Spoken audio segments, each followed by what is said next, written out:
তোমাদেরকে ইলিশ মাছের লেজা দিয়ে দারুণ একটা রেসিপি বানিয়ে দেখাবো।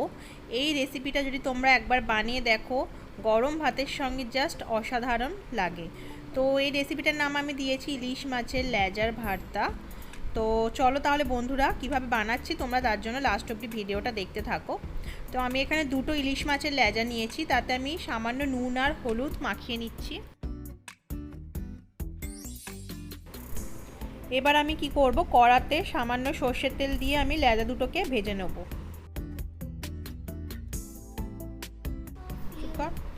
ভাজার পর আমি লেজা দুটোকে তুলে রাখবো। এবার সেই কড়াতেই আমি আর একটুখানি সর্ষের তেল দেওয়ার পর দুটো শুকনো লঙ্কা, 6-7টার মতো রসুন আমি ভেজে নেব। এগুলো ভাজা হয়ে গেছে, এগুলোকেও আমি তুলে নেব। তারপর এটা দেবো একটা ছোট পেঁয়াজ কুচি, এগুলোকেও আমি হালকা ভেজে নেব।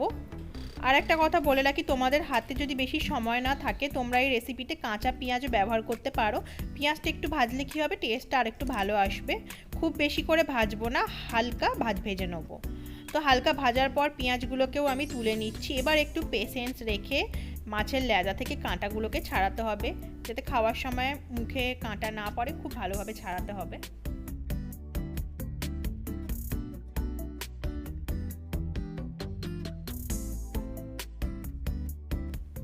এবার সামান্য একটু নুন দিয়ে আমি শুকনো লঙ্কা আর রসুনগুলোকে মেখে নিচ্ছি।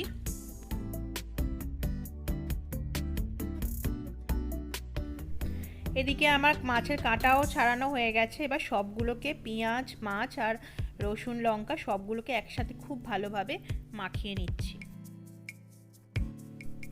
এবার আমি এখানে দিচ্ছি ধনেপাতা কুচি, আর তোমরা এই সময় নুনটা চেক করে নেবে। আর দিচ্ছি ওপর থেকে কাঁচা সর্ষের তেল দিয়ে ভালো করে মাখিয়ে নিলেই কিন্তু আমার ইলিশ মাছের লেজার ভর্তা একদম রেডি। এটা কিন্তু গরম ভাতের সঙ্গে জাস্ট ফাটাফাটি খেতে লাগে। তো তোমরা এই রেসিপিটা অবশ্যই বাড়িতে বানিও, আর কেমন তোমাদের লাগলো সেটাও আমাকে কমেন্ট বক্সে জানাতে ভুলো না বন্ধুরা। তো আজ এইটুকুই, আবার আমি নতুন কোনো ভিডিও নিয়ে তোমাদের কাছে চলে আসবো। Tata, bye bye.